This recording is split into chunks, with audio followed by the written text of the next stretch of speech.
Berikutnya, ini ya.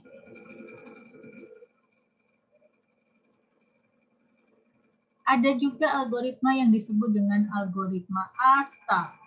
Algoritma A-star. Ini sebenarnya ada juga algoritma yang disebut dengan algoritma A saja.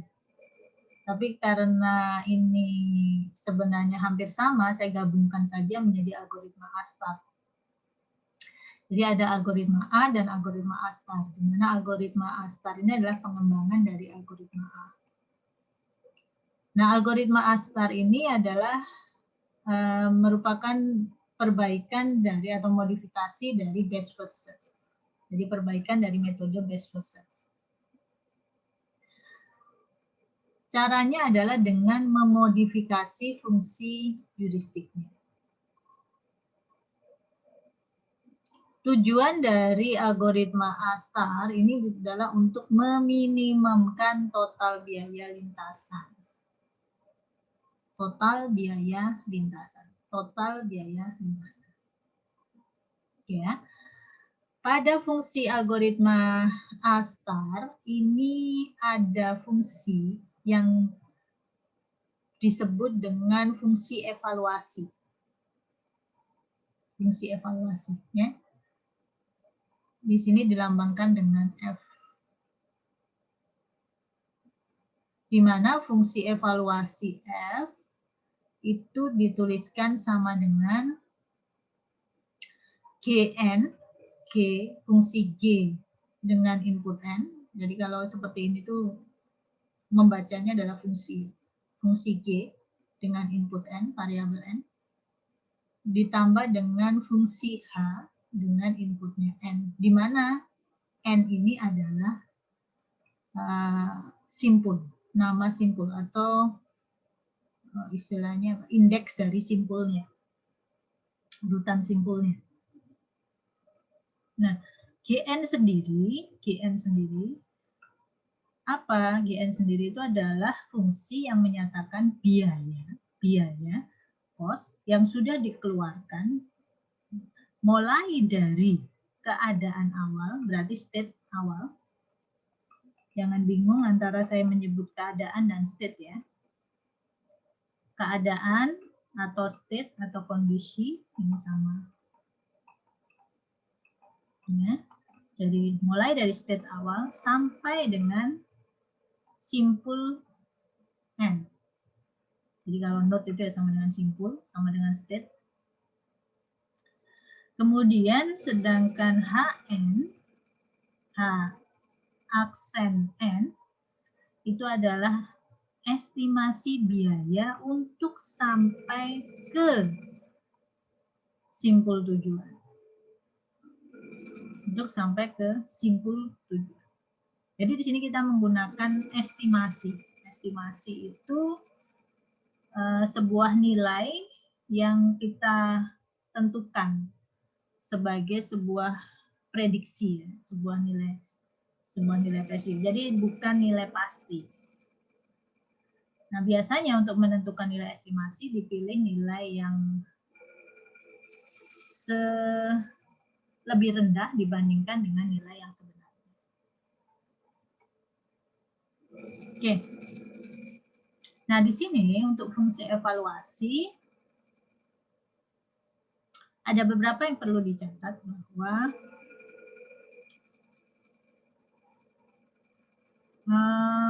fungsi evaluasi untuk H aksen ini karena fungsi estimasi, itu akan sama dengan fungsi H. Nah, fungsi H itu apa? Bentar.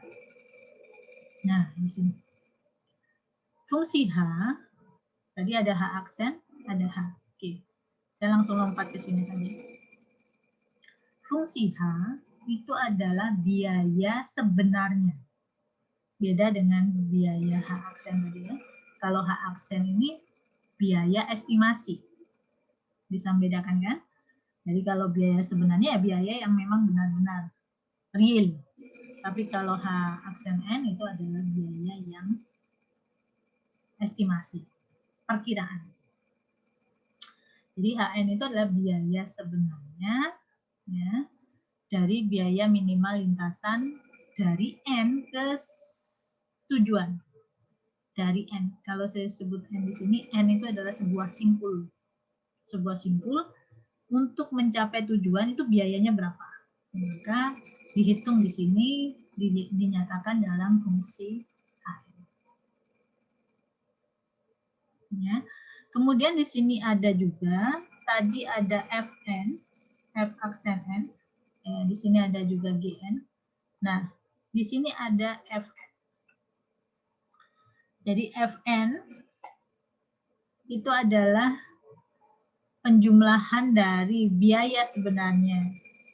Ini tadi, HN ditambah dengan biaya sebenarnya dari GN. Jadi gampangnya gini, saya punya bla bla bla bla.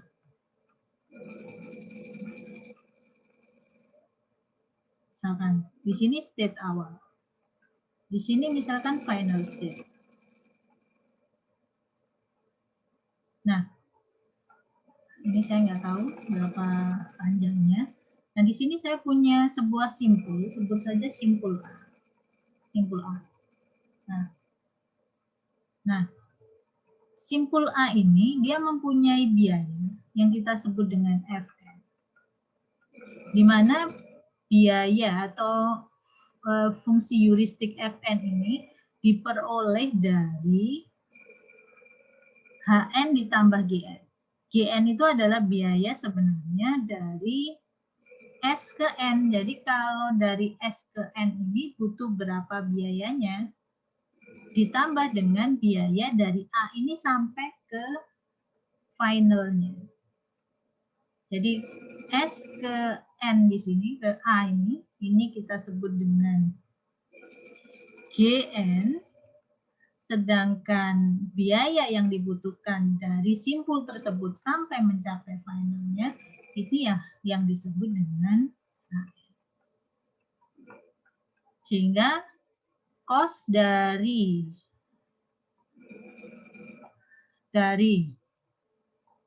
simpul A ini, ya cost-nya atau fungsi heuristiknya, itu sama dengan jumlah biaya dari simpul awal sampai ke A ditambah dengan biaya yang dibutuhkan dari simpul A ini sampai ke Z.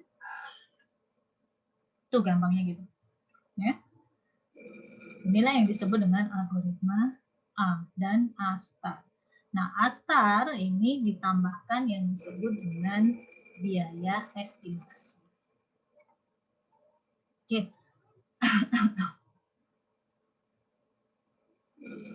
Kita lihat saja contohnya.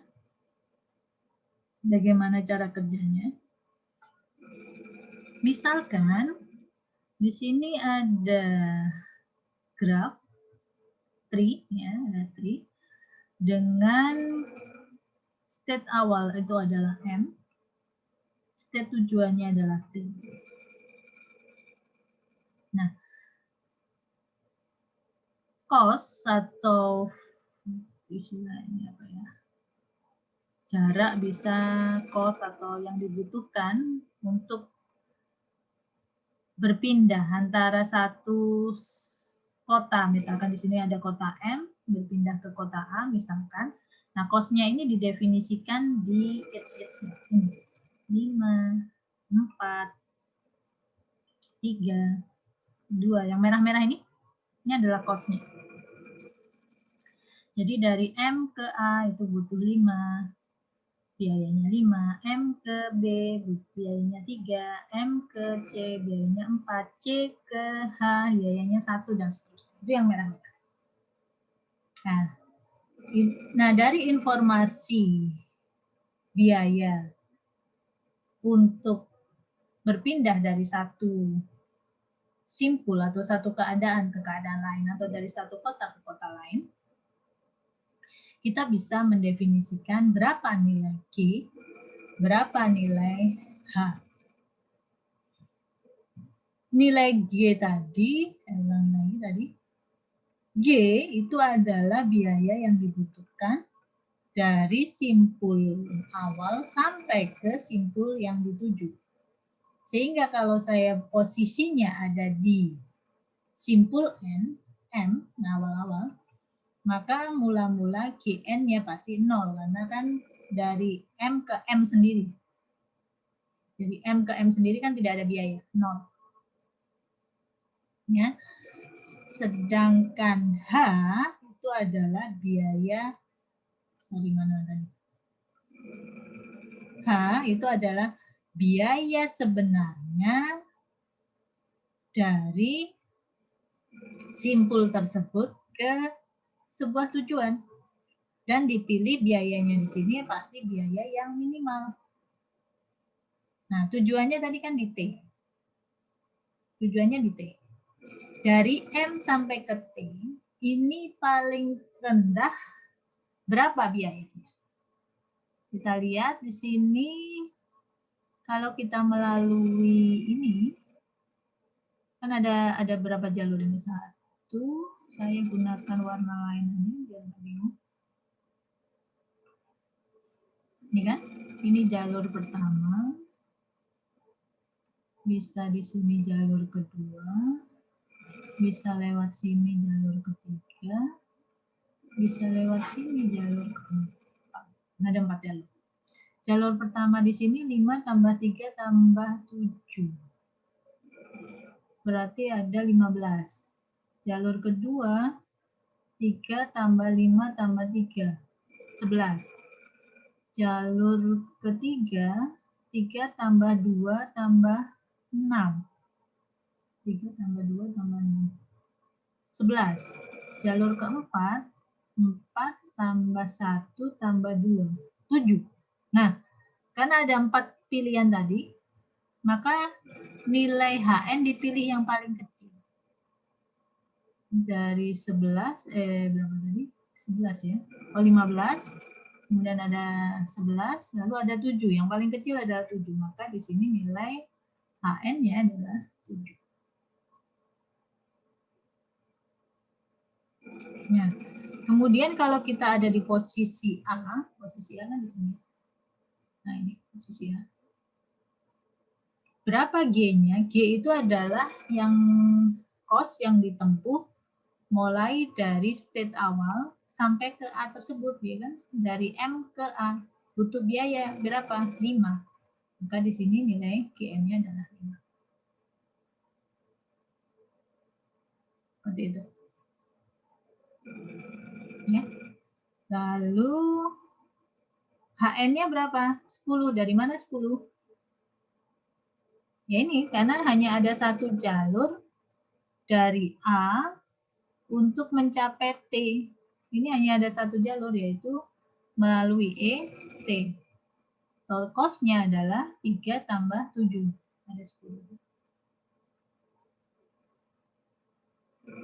Dan seterusnya. Itu cara menentukan GN dan HN. Oke. Berikutnya, bagaimana menentukan HN? HN tadi, H aksen N, H aksen N itu adalah estimasi biaya. Nah, estimasi biaya ini, HN, kalau kalian perhatikan, HN, ini dipilih sebuah nilai yang kalau bisa lebih kecil dibandingkan biaya sebenarnya. Biaya sebenarnya di sini kan 7 ya. Nah, misalkan di sini dipilih 6. Kemudian biaya di sini 10, misalkan di sini 3. Sini 8, di sini 4. Seperti itu. Nah, di sini ada tanda tak terhingga. Ini maksudnya apa? Ini. Maksudnya, artinya adalah tanda ini menunjukkan bahwa kalau dari D itu tidak mungkin mencapai final state. D ini kan tidak mungkin mencapai final state. Tidak ada jalur yang kita bisa pilih untuk mencapai final state. Final state-nya adalah T. Maka di sini kita beri tanda tak terhingga. Maka kalau harilnya saja tak terhingga, maka ya estimasinya juga sama, nggak perlu diberi nilai. Seperti itu. Nah, sekarang bagaimana menentukan F aksen N? F aksen N tadi rumusnya adalah GN ditambah H aksen N. Maka ya tinggal dijumlahkan saja. Jadi F aksen N itu sama dengan GN ditambah H aksen N. 6. GN-nya di sini juga 8. Dari mana? 5 tambah 3. Di sini 7 dapat dari mana? 3 tambah 4. Di sini 6 dapat dari mana? 4 ditambah 2 dan seterusnya. Di sini kok tak terhingga? Ya jelas nilai bilangan tak terhingga ditambah berapapun ya sama dengan tak terhingga. Oke, bisa dipahami ya. Itu. Nah, sekarang bagaimana cara menentukan cost optimal tadi? Jadi ada dua cara. Misalkan yang pertama adalah kita menganggap Fn-nya itu sama dengan Hn. Jadi ada dua. Jadi kita bisa menghitung fungsi Fn-nya itu kalau dianggap sama dengan Hn atau Fn-nya itu sama dengan Gn tambah Hn. Jadi kita bisa menggunakan dua itu. Kalau di sini kan Fn-nya itu sama dengan Gn ditambah Hn. Tapi boleh juga kita menggunakan prinsip Fn-nya itu sama dengan Hn yang Hn. Sama dengan Hn. Nah, sekarang kita kembali ke ini cara menghitung. Ini tadi sudah diberi nomor di tree-nya. Jadi yang biru itu adalah menggambarkan nilai Gn. Yang hijau yang di sebelah kanan ini menggambarkan nilai Hn. Atau saya kembali ya.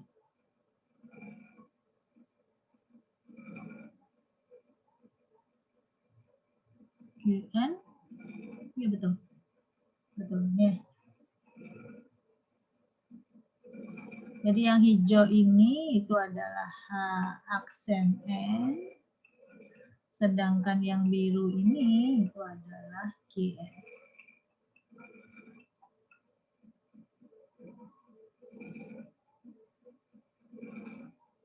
Ya, jadi ini. Nah, sekarang bagaimana cara mendapatkan atau menelusuri prosesnya? Sama seperti, mirip seperti best first, kita menggunakan antrian open. Ya, antrian open. Kita mula-mula isinya adalah M. Isinya M. Mula-mula adalah state awal. Di sini diberikan nilai 6. 6 itu diperoleh dari Hn. Jadi kita menggunakan maksudnya itu nilai yang kita perhatikan di dalam proses penelusurannya itu adalah sama dengan Hn-nya. Jadi yang ini. Nah, kita ambil yang ini. 6. Jadi nilai 6 ini dari mana? 6 itu adalah nilai dari Hn. Nah, kemudian caranya sama. M itu kita ganti dengan anak-anaknya. Anaknya adalah ABC. Nah, ABC. Nah, di sini diurutkan mulai dari yang paling pendek. Karena kita misalkan ingin mencari jalur yang terpendek atau cost yang terkecil. Maka C yang kita pilih sebagai kondisi awal. Jadi yang terpendek itu ada 2, 3, kemudian 4. Maka kita urutkan sesuai dengan urutan. 2, 3, 4. Ya, kemudian C-nya kita ganti. C-nya kita ganti menjadi, mana tadi? C-nya kita ganti jadi H dan I. Hanya di sini 2, I-nya tak terhingga. Nah, kembali kita urutkan di sini. Karena di sini masih ada 3 tadi, 3, 4. Berarti kita urutkan mulai dari 2, 3, 4, dan I. Ya. H, A, B, dan I. Yang terpilih adalah H. H-nya kita ekspansi lagi. Kita cari anaknya yaitu T dan L. Anaknya adalah T dan L. T-nya nilainya 0 dan L-nya nilainya tak terhingga. Nah, kembali kita urutkan T, A, B. Nah, ternyata T ini adalah final state, ya sudah berhenti. Sehingga kita dapatkan solution path-nya itu adalah MCH3. Apakah benar? Kita lihat MCH3. Ini kalau kita menggunakan nilai dari HN. Penelusuran dengan menggunakan nilai cost-nya dari HN. Bisa juga kita menggunakan jumlahan dari GN dan HN. Jumlahan dari GN dan HN ya berarti yang ini. Ya. Jadi yang kita pakai yang jumlahan dari GN dan HN. 6, 8, 7, dan seterusnya. Caranya sama. Hanya yang kita pakai fungsinya yang berbeda. Nilainya yang berbeda. Ya, di sini 6. C-nya kalau yang sebelumnya 2, yang di sini jadi 6. Dari mana ya? Ini tadi yang kita hitung. C-nya kan 6. Ya, C-nya 6. Kemudian apa lagi ini? B-nya 7. Dari mana B-nya 7? Ini B. Dengan cara yang sama tadi cara ngitungnya ya. Oke, sampai di sini ada pertanyaan dulu. Misi Bu, saya mau bertanya Bu. Iya, silakan. Terkait biaya estimasi Bu atau aksen. Jadi kalau misal di sini Bu contohnya biaya sebenarnya itu 7 Bu. Apakah penentuan hak aksen atau biaya estimasinya itu antara 1 sampai 7, 1 sampai 6? Karena kan Ibu sempat bilang tadi syaratnya itu harus di bawah biaya sebenarnya. Iya, betul. Bisa 1 sampai 6. Benar. Berarti penentuannya itu random, Bu. Tapi Sebenarnya dengan syarat di bawah biaya sebenarnya. Iya, benar. Betul. Iya, Bu. Terima kasih. Iya. Ada lagi yang ditanyakan?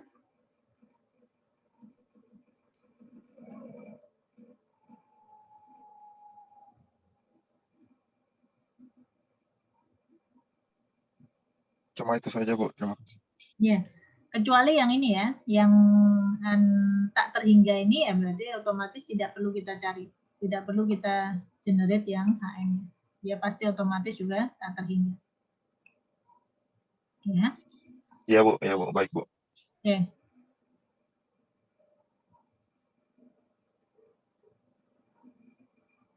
Oke, kalau tidak ada, saya cukupkan. Nanti